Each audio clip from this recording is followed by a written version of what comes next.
Good evening. I'm Marty Zappel, and it's my pleasure as the President of Brotherhood to welcome you to Congregation Mayoral, one of the oldest Jewish synagogues in the Hudson Valley, dedicated 161 years ago, or to put this in perspective, before the Lincoln-Douglas presidential debates of 1860. I want to thank, not just for tonight, but also from when we hosted the primary debate in August, Jeff Gold, who spearheaded the project through Brotherhood, Mark Trott, who was responsible for recruiting the volunteers, and Glenn Rubard and Jeff Greenberg for publicizing these debates. One thing is certain, in the November 3rd city election, Kingston is going to elect a new mayor. Congregation Mayoral, led by our spiritual leader, Rabbi Yael Romer, is pleased to provide tonight's free forum so that the people may hear the views of Mr. Noble and Mr. Polacco and then make their choice. It is our desire to be more than just a house of worship, but a vital part of Kingston and the Hudson Valley. Before we start the debate tonight, I'm pleased to introduce our cantor, Bob Cohen, no stranger to many of you in our community, to sing our national anthem.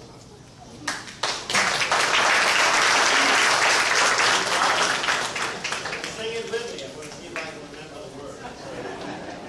Oh, say, can you see by the dawn's early light what so proudly we hailed at the twilight's last gleaming, whose broad stripes and bright stars through the perilous night o'er the ramparts we watched were so gallantly streaming, and the rockets' spread glare of bombs bursting in air gave proof through the night that our flag was still there.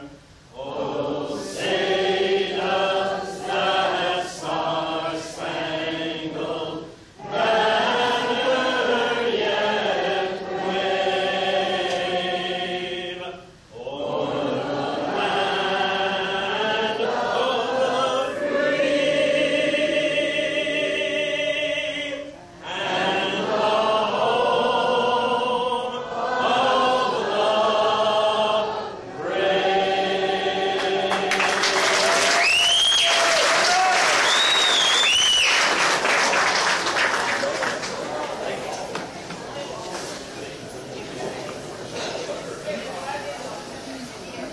I would now like to turn to Jean McGarry from the League of Women Voters to conduct tonight's debate between Mr. Ron Polacco and Mr. Steve Noble.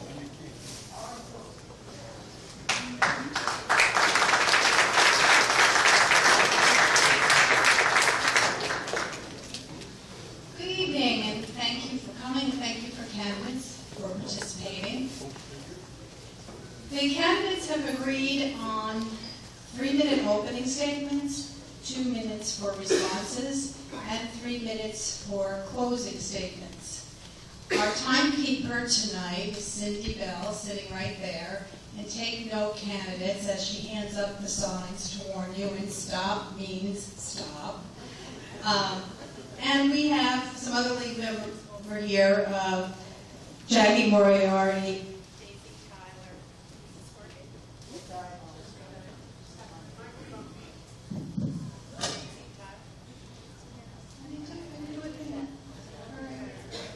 Daisy Tyler, Ian.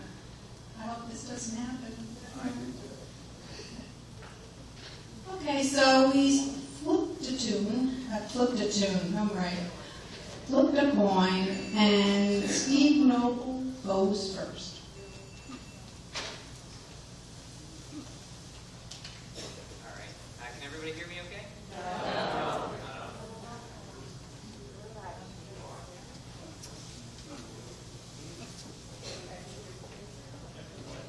All right, how's that?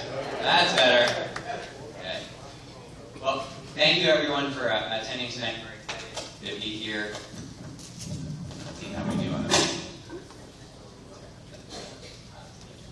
Okay, so that's okay. We're getting ready. So. We're ready now. All right. Well, thank you all again for coming tonight, and to the League and to the Temple for hosting. I wanted to introduce myself. My name is Steve Noble, and obviously I am a candidate for mayor on the Democratic and Green Party line. I spent the last 10 years of my life here in Kingston working as a public servant. I've worked for the city to be able to bring a new, higher level quality of life for its residents. We've spent about $2.7 million in grants over the last 4 or 5 years to be able to improve our park system, to be able to improve our efficiency, saving taxpayer dollars while we were at it, being able to create a sustainable city government that makes sure that it gives more back to the community than what it takes. I'm really excited to be able to talk tonight about all of the ideas and questions that you have, and I'm really excited to be able to show you tonight that I have what it takes. I have the experience, I have the energy, I have the drive to be able to make sure that we tackle our toughest issues. And I don't think any of us can sit here tonight and say we don't have any issues. We have everything to deal with from the very small to the very large. Whether it's the sinkhole on Washington Avenue that we've got to get wrapped up, or the parking issues that we face in uptown Kingston. What we need is practical, responsive leadership that is willing to deliver for you and also hold ourselves accountable to you, the taxpayers, so that we can make sure that we get the job done. Over the next 4 years, my administration will not only make sure that we work our hardest to deliver on that promise, we will report back to you on a yearly basis what we've done, what we've achieved, and how we're going to make sure that we continue to move the city forward. A few months ago, I was reported in the paper saying the city was on an upswing. And I stand by that, because I do believe that our city has great potential. We have really wonderful people, and we've done some really great things over the last couple of years. But what we need to do now is we need to be able to take that energy, take that creativity, and take that to the next level. And with my administration, and with my commitment to serving the public, just like I've had for the last 4 years, I want to make sure that this city is in a much better place, so that my 4.5-year-old can make sure that he has the ability to come back, have the job, be able to work hard, and be able to create a family here, just like I've had the opportunity to do. And so with that, I want to just thank all of you again, and I'm really excited to be able to answer all of your questions. Thanks.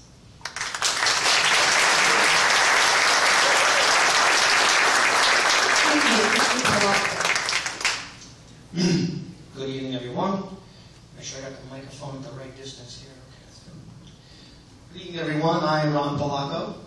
I'm running for mayor. I'd like to thank you all for coming here tonight. The Congregation of Mayoral and the League of Women Voters putting on the event. I'd like to thank you all for that, of course.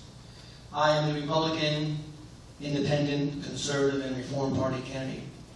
Let me start by telling a little bit about myself, of course. Born and raised right here in Kingston. I graduated from Kingston High School in 1984. I then graduated from the College of St. Rose in Albany with a business degree, business management degree from the College of St. Rose in Albany.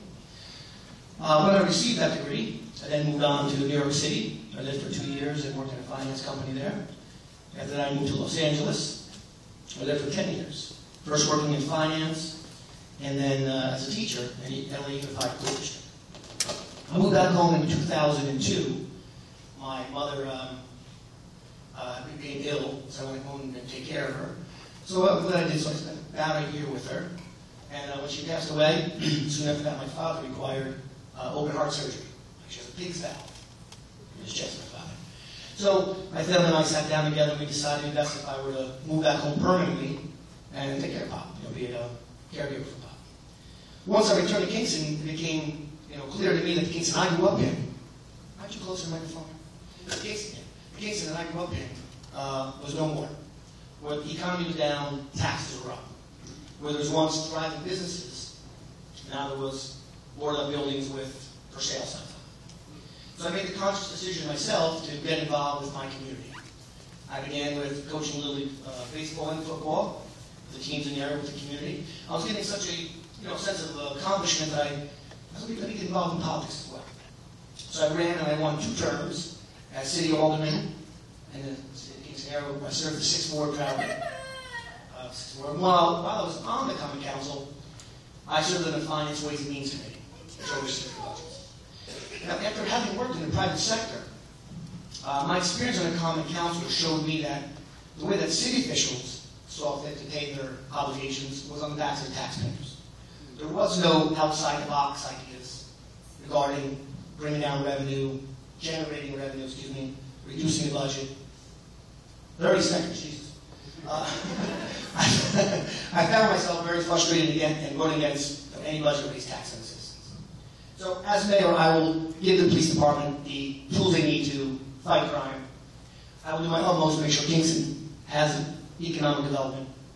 I will protect our water supply so that citizens have a decision to make on their own future of the water.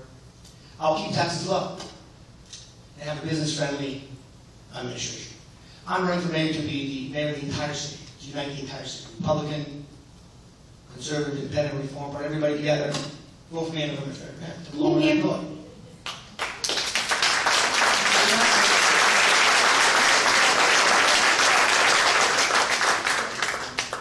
So, Mr. Polacco, you get the first question now.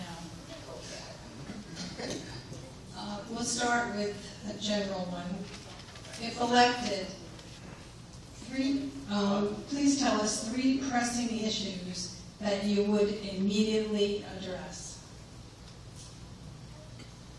Well, I think that the issue facing our city is economic development. That is the number 1 issue facing our city. So I'll even give you more than 3. Because there are several points that must combine and work in conjunction to bring about economic development. Infrastructure, it goes far beyond the sinkhole. Public safety, the city safe so people don't want to move to this location. Historical tourism, we're not really using the historical value we have in the city enough. We're not marketing the city, we're not pitching the city as well as we should. Supporting our local businesses and job creation. And all these working together, that will bring down the tax burden by increasing the number of people living here. So reduce our tax burden. Thank you.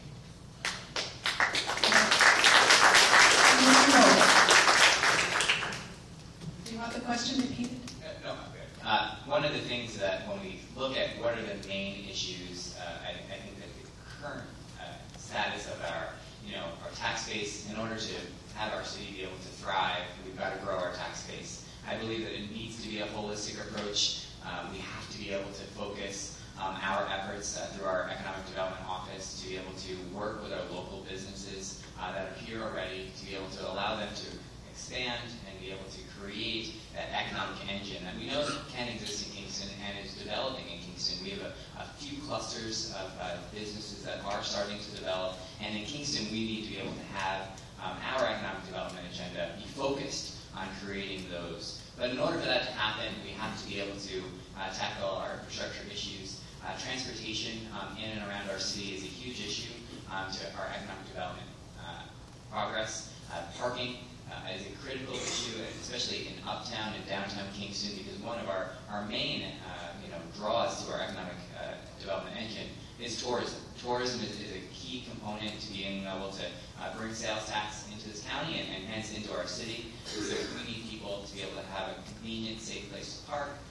When people come here, they also want to make sure that they see that our city is keeping up with its buildings. They want to make sure that we're providing good quality housing to our residents and making sure that when they are in our city, they feel welcomed.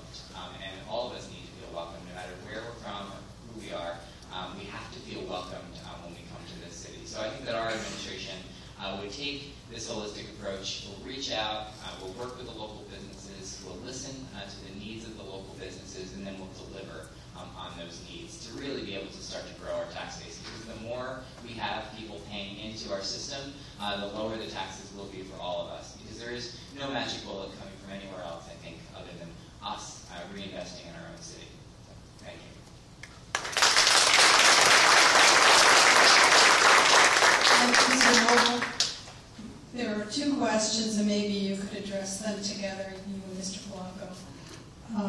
what plans do you have for the city charter, and do you support the appointment of the city manager? Do you want to take them separately, or would you rather? We can work. Yeah. So I believe that it's time for a city charter commission to reconvene. I believe that our city charter hasn't been updated in a long time, and that it needs to be updated. And so a bipartisan commission could come together to review our city charter, to look at areas where our city charter can be strengthened, to look at areas where our city charter needs some critiquing. And I believe that that's a great opportunity for the community to come together to see how best the form of government, that would fit our needs now in the 21st century. And so I'm open to whatever suggestions this commission comes up with.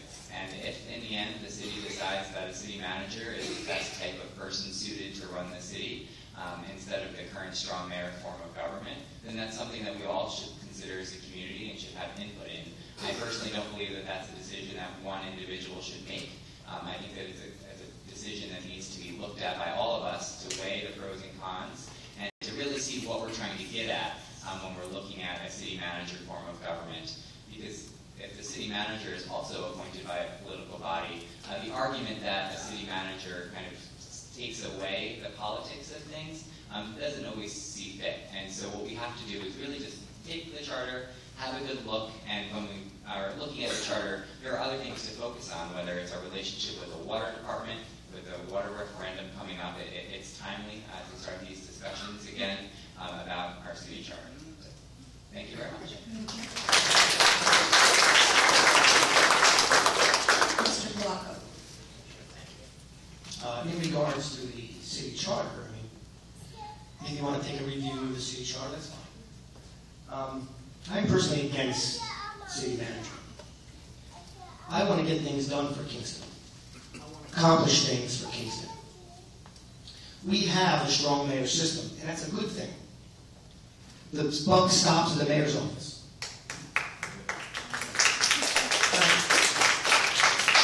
We don't need another unelected bureaucrat running around City Hall, collecting salary, insurance, retirement. As your mayor, Kingston will be my responsibility. Thank you. Yeah. I'm going to say priority. There are, as you would guess, many questions about the economy, and I think I'm just going to hit on all of them, and I'll give you guys a chance to expand on your thoughts. So this one goes to Mr. Polacco first. What are your solutions for keeping down spending while keeping services demanded by the citizens?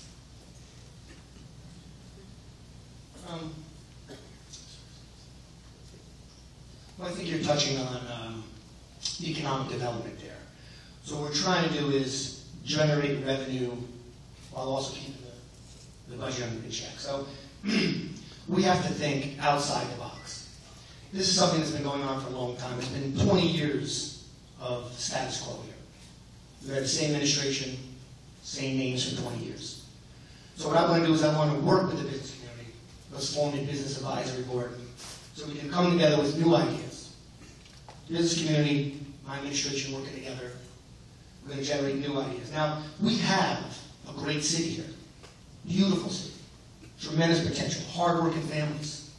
We owe it to them to develop the city and move us forward. Lower taxes for the entire community. It starts with a strong, stable, credible city government.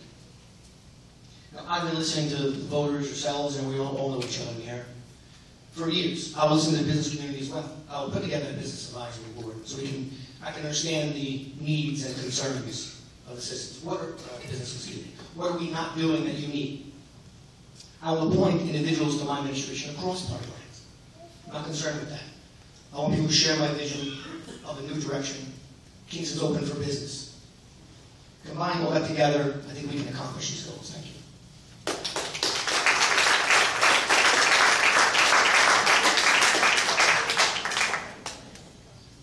I wanted to just take a second to also go back to the previous question, because I think one of the things that's important with our charter, and one of the things that's is that when we're reviewing a charter, we shouldn't be going in saying, well, we can review the charter, but we can't talk about X, Y, and Z. So I just want to make that clear that I think when we go to look at the charter, I, as the strong mayor, shouldn't say to the commission, you can talk about everything but city manager. I just don't think that's the right thing to do.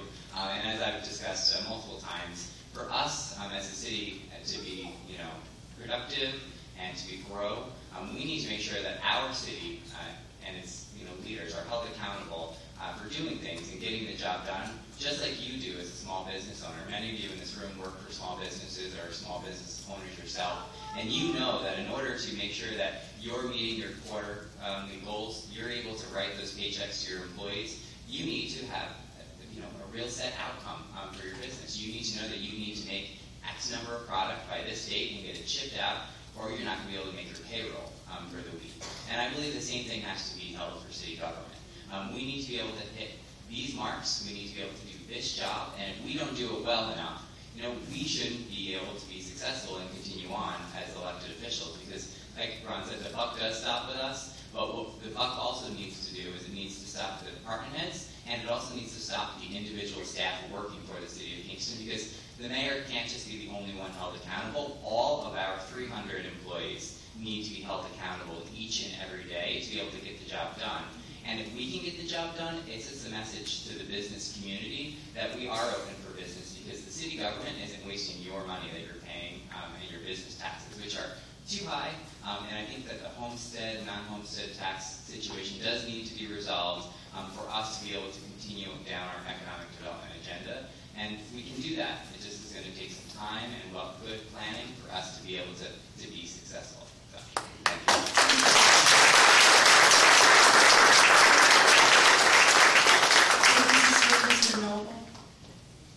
The 2016 city budget has been completed, is currently under review by the council. Since there are a lot of unfunded mandates and many projects coming up, especially with infrastructure issues, how do you propose to keep your budget under the state tax cap and put forth your visions for the city? So there are a couple of sections of the budget, as mentioned in the question. Many of them are unfunded mandates that do come down from the state. Many of them are pension costs for our hardworking employees that we have had over the years that continue to affect the budget that the city government has. One of the things that I think is critical is that a good portion of 20-30% of the budget, though, is the spending that we as a city is choosing to allocate. And what is important is that we allocate those resources efficiently. And so that city government needs to tighten its own belt. It needs to be able to do things efficiently. And I think that the work that I've done over the last 10 years, whether it was single stream recycling project that we've initiated, or the LED streetlight project that I helped this administration get started and get done, those are the types of projects that can help save the city money while still delivering good quality services. Looking at that can really help trim down a budget and can help trim down that excess fat that is filled with utility bills and gas bills. And those are the things that we can control and are good for the city. It's good for our bottom line. It's good for our residents. We're able to be a role model for all of us to do it in our own homes. One of the things that I also think is really critical to be able to focus on when we're looking at long-term infrastructure is that it's much cheaper to do infrastructure work when it's well planned in the future, because we can identify projects that need to be done. We can take those projects and plan for them, bid for them, because if you have an emergency that comes up, the price of that project has doubled, if not tripled. If you need to go ahead and hire someone tomorrow to fix the sewer that you should have known about 10 years ago was on its way out. And so if we can start to do that, that's how we can start to fund our infrastructure, because we can then go for grants, no-interest loans, work with the Environmental Facilities Corporation to get the job done. But if we don't know that there's a problem and we don't have it well planned out, it's going to continue to cost us more and more money.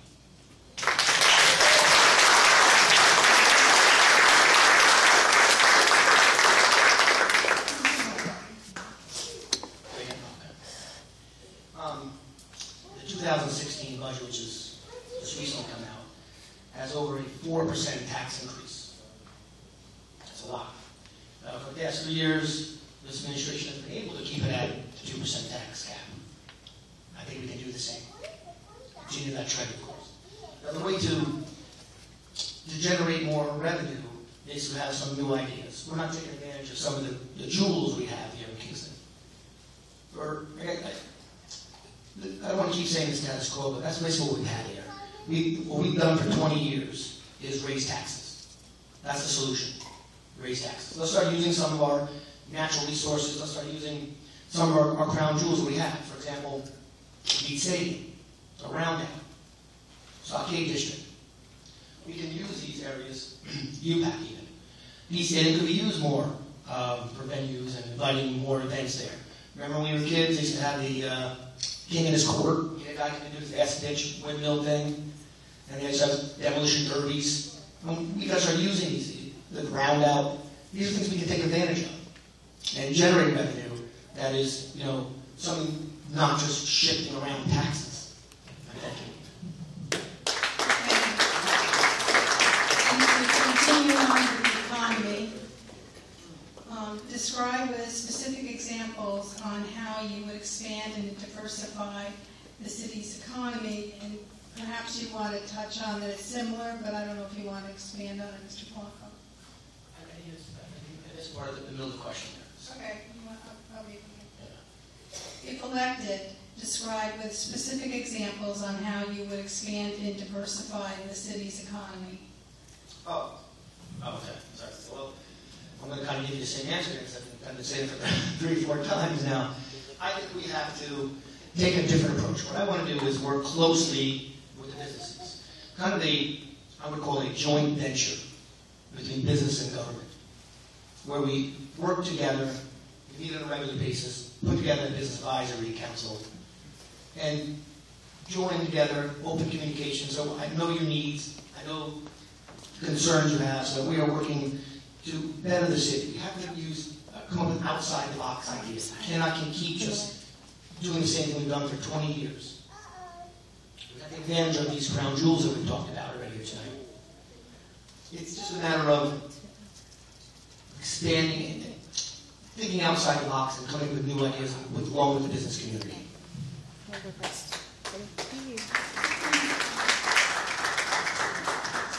I know for me, you know, the city of Kingston does have a lot of unique small businesses, and the areas that I would personally focus on is we have a really amazing growing arts community. If you've been over to Tenbrook Avenue and you looked at some of the businesses that are growing in and around that area, it can create a market for our city.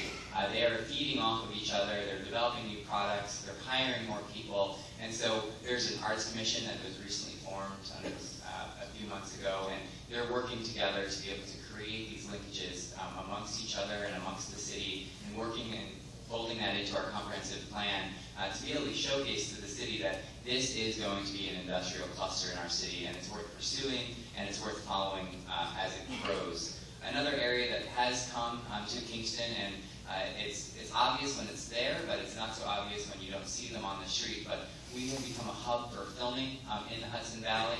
More and more movies are coming, and it's one thing to be able to have them coming to film the movies here. We're actually, you know, gaining revenue from having them in our city, spending money in our shops, but we're also moving more into the production of these movies, the editing suites that we have in the city. We're really creating a new industry here in Kingston, which is very exciting and really can help diversify our economy. Another area, of course, is food production. We're in the heart of the Hudson Valley, and inside the Hudson Valley, you know, we've got so much food, and what's hard sometimes is to actually get this food to market. And so we can work and are working with these community incubators and with these food produce distributors to be able to make food products here, market them, and sell them to high-end retail shops both in the Hudson Valley and out of our area. And so these are some of the major clusters that I see that are growing in Kingston, and really are, I believe, some of our future here in Kingston.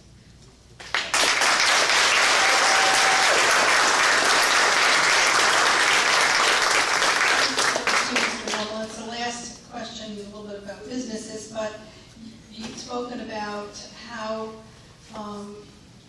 we have new businesses, but how would either of you go about actually attracting businesses? What resources would you use to do that?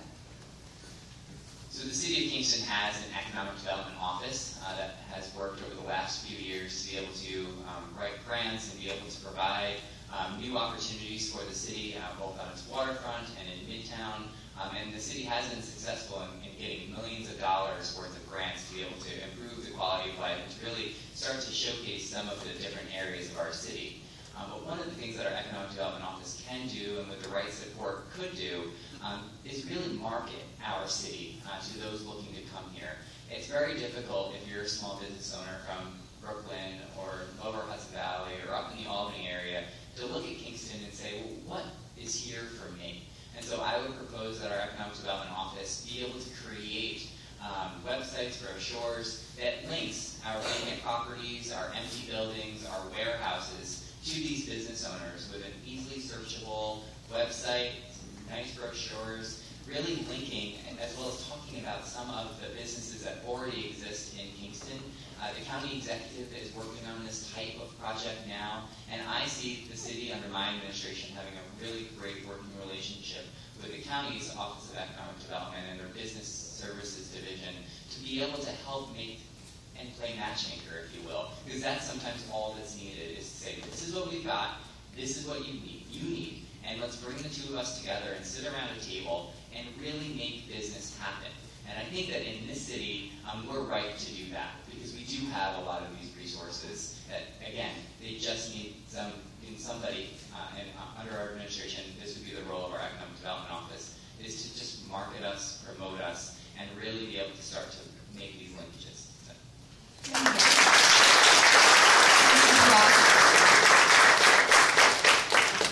Well, this is a key element in economic recovery.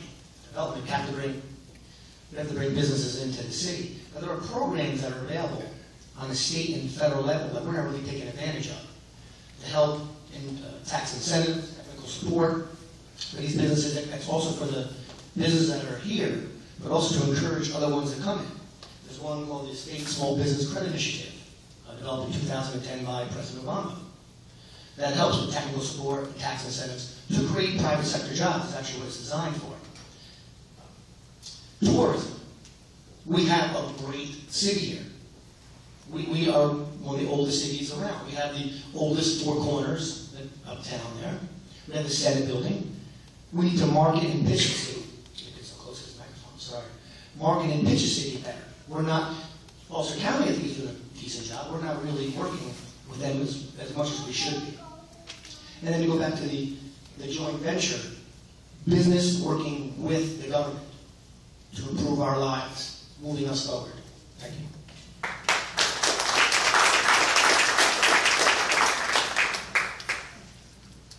So this is for Mr. Flacco. Do you believe in utilizing outside consultants, and why? If you do.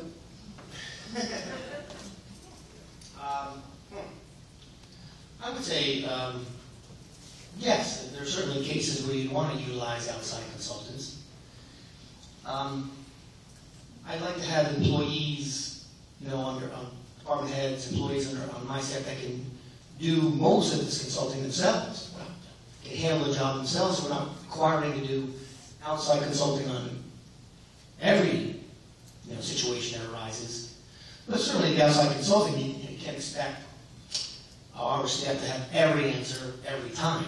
So to have outside consulting on the occasions when we need that extra information and knowledge should be okay.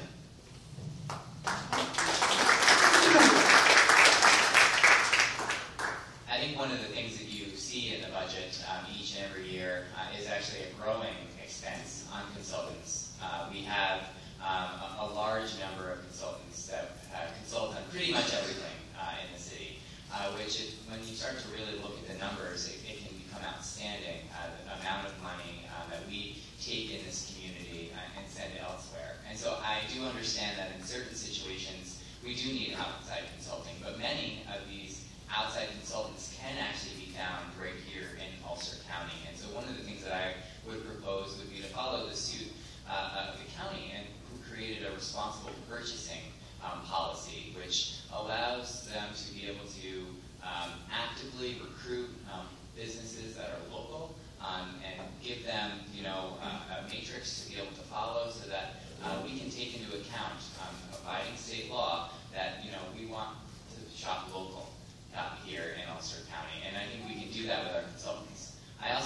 worked for 10 years with some really amazing city staff who do have the capabilities and who, given the time, can actually work on many of the projects that we do outside consult. And so I would prefer to invest our own money into our residents, because the people that work for the city, they live here. And so I would prefer to spend $1 million a year on consultants in-house. And again, it takes planning. It's not something we can do overnight. There are complications with hiring staff, but I do believe that it's a focus that needs to change. And so investing in ourselves, I think, is a mantra that we need to create and we're going to need in order to be successful in the city.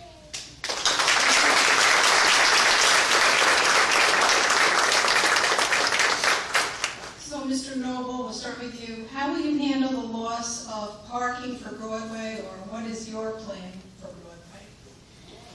So the project that we're referring to, I believe, is the Building a Better Broadway project. It's a $5 million project that the city was awarded out of a variety of trails and non-motorized infrastructure funding from the state. This funding can be used to be able to help improve pedestrian access. It's being used to help re-signal Broadway. I know many of us have probably sat at every single light as you've gone down Broadway. No matter what you try, there's no way to make it down Broadway without getting stopped. And it is designed to help improve the pedestrian feel with benches and things and sidewalk repairs to really to be able to make Broadway look and feel more beautiful, and really to start to feel like a business district. Because it really is the spine of the city. It connects us, it's our corridor. One of the things that has become the more controversial part is a bike lane that's been proposed along the project. And I think one of the things that the folks who were working on this project realized is that they didn't listen to businesses. They didn't ask for their input. Now they are, and I do believe that the county will be providing a revised alternative plan that eliminates some of the need to remove parking along Broadway, especially my office is on Broadway, near all of the eateries. I'm at the Andy Murphy Midtown Neighborhood Center and the high school. So there were some serious concerns that were brought to the attention. And I know that under my administration, before a plan like that is released, we would actually talk to the businesses first. Because believe it or not, business owners are really, really smart. And they can provide some really good insight. And county planners and the type of folks that do this planning work, the consultants, it's not local folks, it's consultants, they sometimes tend to forget that. And so, but I believe that this project is a good project. I believe that this project can work, and I believe that we can have a bike lane on Broadway and still be able to meet the needs of the business owners and really, truly take advantage of this opportunity.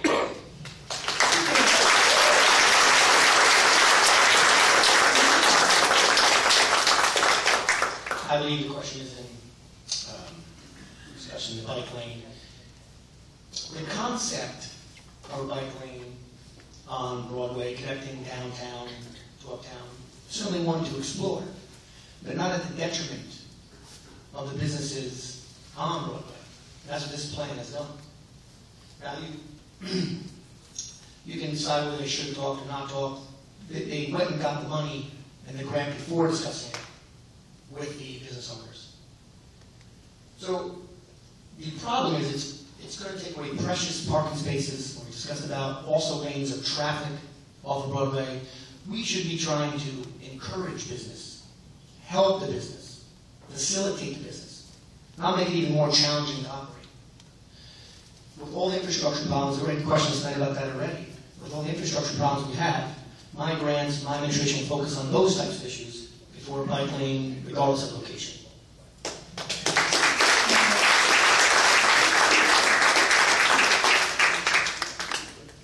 So, Mr. Polacco, back to you again. How will you address, am I okay? How will you address the threat to the Catskill Mountain Railroad and loss of local history and tax revenue? Good question. Well, I support the Catskill Mountain Railroad, so I don't hope to lose any of that. I think the Catskill Mountain Railroad has put Kingston on the map for train enthusiasts, so I certainly support them. They've also fostered quality family entertainment with the rides. as well as supporting local businesses uptown. The couple of main events they had was thousands of cups of coffee were sold and donuts, and it brings in tourism, it brings in revenue for the city. These are all very important elements. As far as extending out the Chopin Reservoir, I would like to see both be extended out there. I mean, that's go down Mayoral along with the walking path. So we can work those two things out. That wouldn't be the ideal situation, but I certainly hope not to lose any of the revenue. Excuse me, losing my voice here. They're not going to endorse for 4 months, losing my voice. But I hope to not lose revenue at all.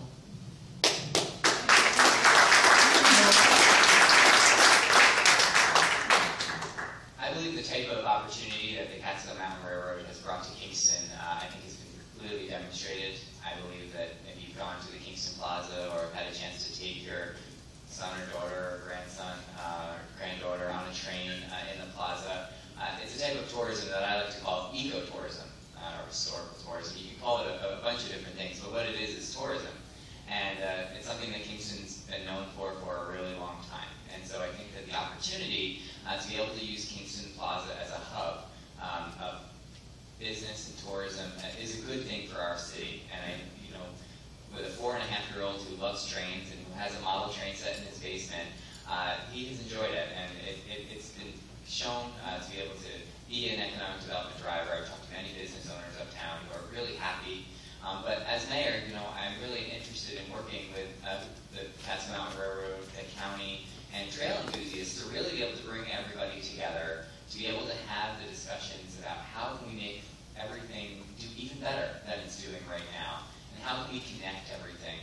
There's a really great opportunity here to be able to create a walkable tourist opportunity in the plaza so that we can have both rail and trail connecting out to the reservoir and as far up as we can go to there, as well as the opportunity to connect people from the plaza to Midtown. By working with the railroad and moving the rail yard out of Cornell Street, you can create a linear park in Midtown Kingston that is really unique. There's a part of Kingston behind Kingston Plaza that no one gets to see.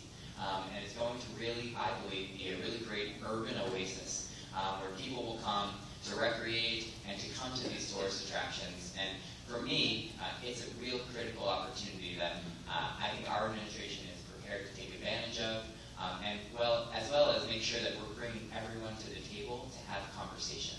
And I think listening to everyone's opinions is a good thing.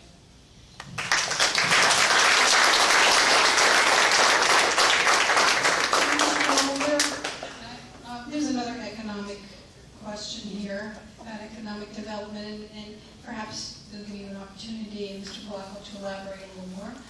What do you feel is the role of the arts in economic development in Midtown and the city as a whole? I mentioned it before, but if you had a chance to see our growing arts district and arts in general in Kingston, if you've had an opportunity to see a First Saturday and to venture amongst the art galleries, to be able to see all of the creative people that we actually have in this community, it's amazing. And two, to be able to see the amount of people that our galleries, our creative studios actually brings to our community. And yet, it sometimes can be hard to document to the rest of the community the impact of the arts. And I think that's one of the things that by bringing the arts together and by creating the Arts Commission, we've been able to, I believe, start that process to be able to document firsthand what the arts bring to Kingston. And I believe as a mayor, I also need to ask myself is what can the city do for the arts? And I think one of the things that we've done is we've included the arts into our comprehensive plan. It's one of our industry clusters that we've said over the next 10 years we are going to focus on. And that's important because that document is a document that was put together by all of you. It's our first comprehensive plan in over 50 years. And it shows how much the arts really does matter.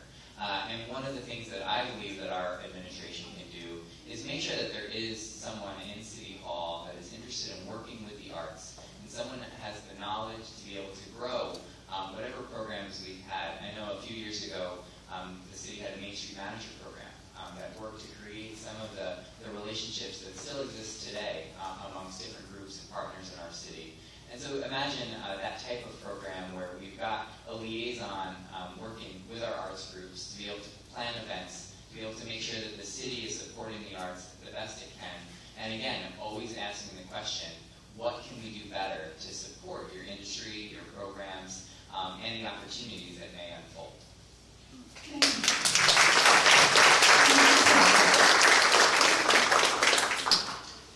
Well, we have a building arts community forming here in Kingston.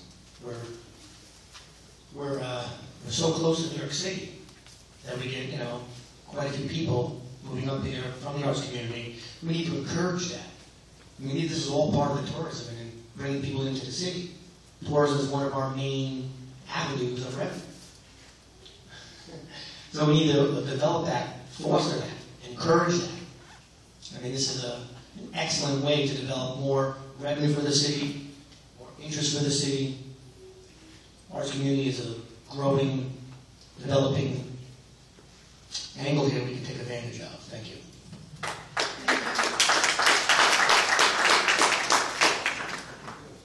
And Mr. Clarko, this is what happens when there's only two of you. You're always on. There are many youth who are at risk or living in poverty in Midtown. Do you see this as a big issue? How will you help them? What issues are facing Midtown youth right now in your estimation? Well, I personally live in Midtown. I live on O'Neill Street, so I'm involved with the community every day. What I would like to do is reach out to the pastors and religious leaders in the community so we can work together, have an open line of communication. For example, if there's, I'd like to have them give me a list of names if there's job openings, maybe volunteers, sit in different boards, work for the city. By bringing such a diverse group of people together, it'll help with the communication. Maybe we won't have as many of the issues that we're talking about. I think it should be after school programs for the children. Certainly there's some way to develop that, expand that. The Hodge Center, the Boys and Girls Club, these people who deal every day with the community, they know what it takes to get things done. I would like to, obviously go after the grants to encourage these programs and help the youth with the after-school programs. Thank you.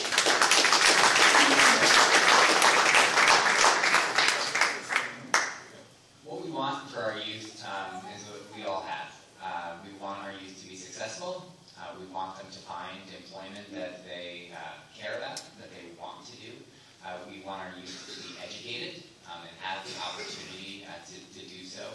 And we have many of these opportunities in Kingston for us, but we don't always connect everyone in Kingston to these opportunities. And I think that we've seen that. In my background, for the last few years, I've worked at the Everett Hodge Community Center. And it's been a really eye-opening experience to get to work with youth every day that may not have had the same opportunities that my son has now. And I think to myself, well, what are some of the differences in my son's life versus the kids that I work with every day? And I realized that there are a few. There are issues with housing that they have to deal with that I'm lucky enough that I don't have to deal with. Folks that live in substandard housing, that have absentee landlords that aren't doing a good job to be able to keep the quality of life high. They deal with issues about trying to find a job. Many times in Midtown and in our community, there aren't types of job training programs available. Sometimes we all think that, well, you go to high school and you go to college, and then you come back and you're ready. But not everyone is a college-bound student. And so we have to focus our energy and our resources. We have a community development office in the city that can help fund job training programs, that can help fund opportunities to fix our housing situation. We have opportunities with our grant resources that we have to provide the education that our youth need, connecting them with the new Kingston Center of SUNY Ulster. Being able to create the linkages for our youth can really be done with just a little help from the city government. And again, we can't do it all, so we have to partner with our nonprofits. There are some amazing nonprofits working in this community. Thanks.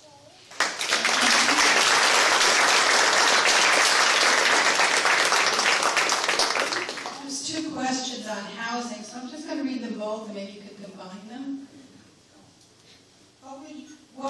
do, as mayor, to instill the city's residents the pride and ownership of homes and properties that exist in the city have existed in the city for decades past? And what are your housing priorities and how will you implement them? Do you want to divide it or you want to do it together? I'm fine. Okay. So Kingston, if you look at our census tracts, we have two census tracts that are our forest census tracts. There's one downtown and one in Midtown. In those two areas, there are about 870 owner-occupied homes out of those two neighborhoods. Many of those homes are, the owners are really struggling to make sure that the housing can meet the needs for their families. Oftentimes they are owned by a single homeowner, a mom who's working 2 jobs to try to be able to provide for her family, to pay her taxes. And so there are programs within the city that we provide to both single family homeowners to be able to help fix up their homes, to be able to create opportunities to improve both their outside and the interior of their homes, to weatherize their homes so that they spend less money on fuel costs and are able to go ahead and spend more money on providing their family the needs that they need on a daily basis. I do believe that when we look at housing and we look at our housing crisis, we do need, again, better quality, affordable rental units in the city. One of the things that we struggle with is that we do have a lot of absentee landlords. Some absentee landlords do a good job maintaining their homes and apartments. Others do not. And that's when our Building Safety Division can come in and really help to rectify some of these situations in Kingston. I do believe that our Building Safety Division needs more support. They need more resources to be able to create the kind of quality of life that we would like to see in the city if we're looking at having everyone have good quality of life in the city. I think it's critical for us to do that and to be able to create an environment where our families can be successful. And again, we also have partners in the nonprofit world that are working to build additional housing in the city. And I think that we have to be able to make sure that that housing, again, meets our needs. Thank you. Well, main problem with housing is the taxes are so high. You know, that's an issue. We've had the same solutions for 20 years here. Same solution is raise taxes. Where's the new ideas and the innovative thinking that other cities have done? We just raise taxes. Seniors like my father, and we have to support them. Some of these people aren't able to pay the rent, pay the mortgage, turn the cable off. They can't pay their taxes. And then as far as landlords, we can hold these absentee landlords accountable. There are many of them that they don't live in. Sorry, thank you. They don't live in the city, so they're wherever they are. They don't really care. As long as they're getting their check every month, they don't care what's going on in the property. Now there are ones that are good. There are people. That's the issue too. There's people that live in the city, owner occupied, they live in the same building that they're renting, or they're nearby. And they keep an eye on it, and they're doing a great job. So encourage that. We want to encourage them, but we have to hold the ones who are living, let's say, wherever they might be. They're just collecting their check and they don't care.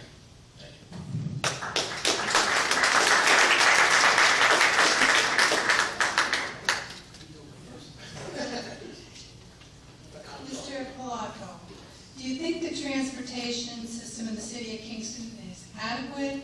And if not, how will you improve it? I assume you're referring to the buses. I'm just reading this. I don't know. I think that's the way I want. In my travels of the last, probably since June, I've been knocking on doors every day. So quite a few people discuss with me the bus situation. And they're concerned that they're not able to get to different locations. And that they have to take a bus to one spot, and then they have to wait half an hour to get the next bus, and it takes you to that corner, and you get that bus, and it takes you to that corner, and then that corner. So you're taking 3-4 buses to get to a spot that could have taken 20 minutes to get to now. So what's the solution for something like that? The bus routes should be the most popular locations that people stop at. But there could be, let's say, every 4th bus, every 3rd bus. takes a different route. So you have like the normal bus goes the route it normally would go, and then every few buses it does a different way so that people can actually have a chance to get the other locations they're looking to get to. So there certainly can be work done with the transportation system for sure.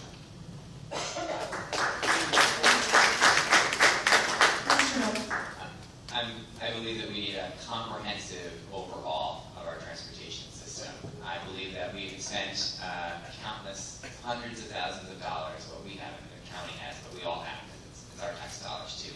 We spent thousands of dollars developing studies that are pointing us in the right direction. They're telling us we need to change this. We need to change our bus system. We need to change the way we move around in the city. And unfortunately, many of those plans, for multiple reasons, have gotten shelved from one reason or the other. Sometimes they're complicated and they're hard for the city to explain to residents, and so it's shelved. Some of them are costly, and they get shelved for that reason. But what I believe that we need to do is we need to look at these plans again, we need to dust them off the shelves. And so there's two in particular that I'm speaking of, but there are more. One is an overhaul of our busing system. A study was done that suggested that our city bus and UCAT need to work more closely together so that we don't have two competing bus systems. We would better serve our residents if we work closer together and we're able to go ahead and actually get the job done and serve our residents the way that the county serves the rest of the residents outside the city of Kingston. They are high-tech, they are rated to the door when you need them, and I believe that the county is going to be willing to work with us to be able to get that done. The other studies that I talk about are parking related and transportation related. There have been many done over the course of the years, and one in particular is Uptown. Our Uptown transportation study was done many years ago and discussed that Uptown would move more efficiently, Uptown would be safer, and multiple street intersections would be changed if we just took a simple thing, at least nothing's ever simple, but reversing directions on two of our one-way streets uptown. Could make an impact on the businesses. It would allow people easier access to our uptown business districts. These are the types of plans that have been created that we need to focus on.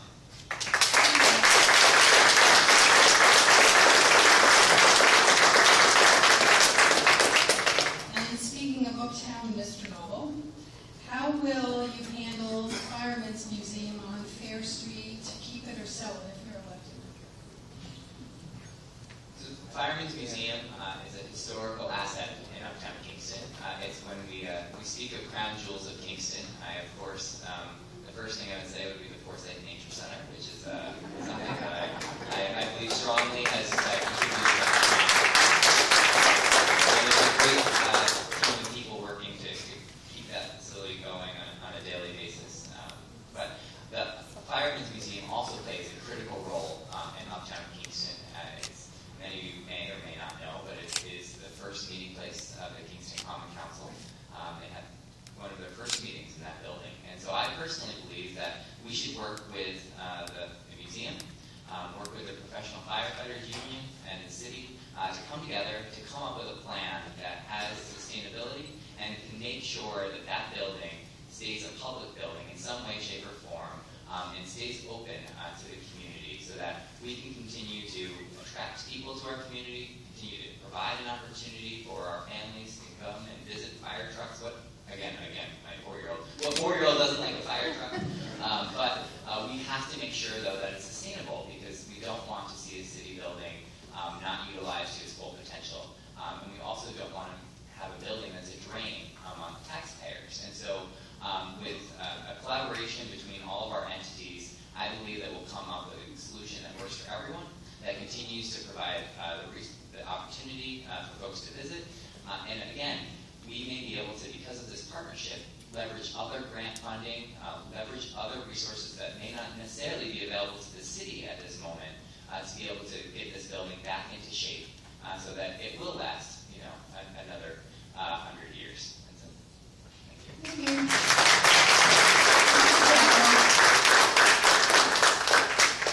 The Fireman Museum is a unique local attraction here. Great tourism. They're event once a year. It's fantastic. So I support the museum and the Firefighters Union in trying to take over the real estate. try to work with them if they're financially capable of taking over the property, and work with them to make sure they can handle it, because this is a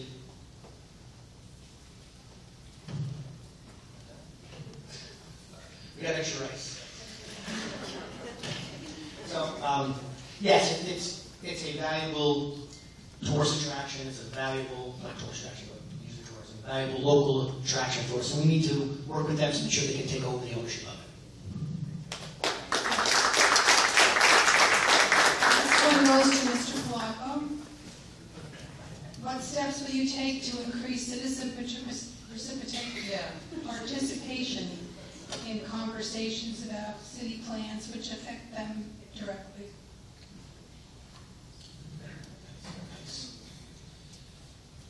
Well, I think one thing I do is personally walk around and knock on doors all the time. So I think what you can do, though,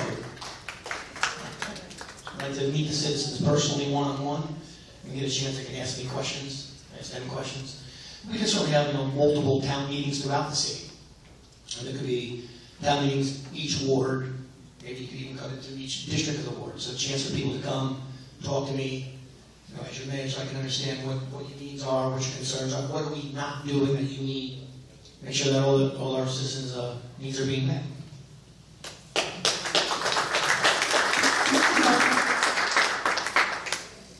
One of the things I think is obviously critically important is that the mayor's office provide clear, consistent, professional communication to the public and to the media so that we can keep people informed as best as we can.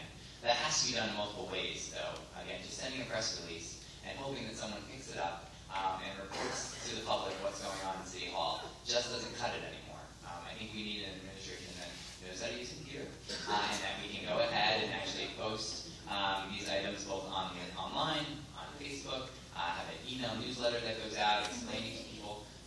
I think we've got a great online newsletter currently that talks about all the tourism attractions here in Kingston, but we don't know already what's here. What we want to know is our trash being delayed this week? And so we want an email that tells us that. And we want an email saying that North Front Street is going to be closed this week because of a sewer main break. So we want those kind of emails. We do care that, there are festivals going on in the city, but we also need to know what's going on. And so I think that there are ways for us to communicate with residents in that manner. But I believe that it has to be more than just the mayor's office, because we cannot be the only source of information for you. I believe that our department heads, and I would mandate that our departments communicate effectively all the time with residents about what they're doing, whether it's someone that calls and asks for information, or someone that is looking to learn more about a project or a situation. The public has to be invited in and feel part of the process, because if not, people become apathetic. They feel like government is working over here, and I'm over here, and I don't think that we are connecting. And the reason we're not connecting is because the government isn't inviting people in to be part of government, because that's our foundation. We have to have people involved.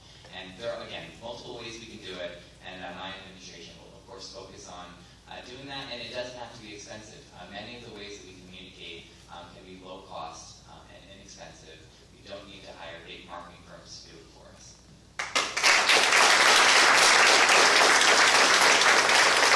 Next question that dovetails on what we're talking about, and this is Mr. Noble. Are you willing to create monthly or quarterly reports from the mayor and the aldermen at large, and how would you do this economically, if you wanted to do it? One of the things that I would ask all of our departments to do is to prepare quarterly reports indicating to me and to the public what they've achieved and how they got there. Because one of the things that we don't want to do is we don't want to give a department head $1 million budget and say, okay, here's $1 million, good luck. We need to be able to make sure that that department head is getting done what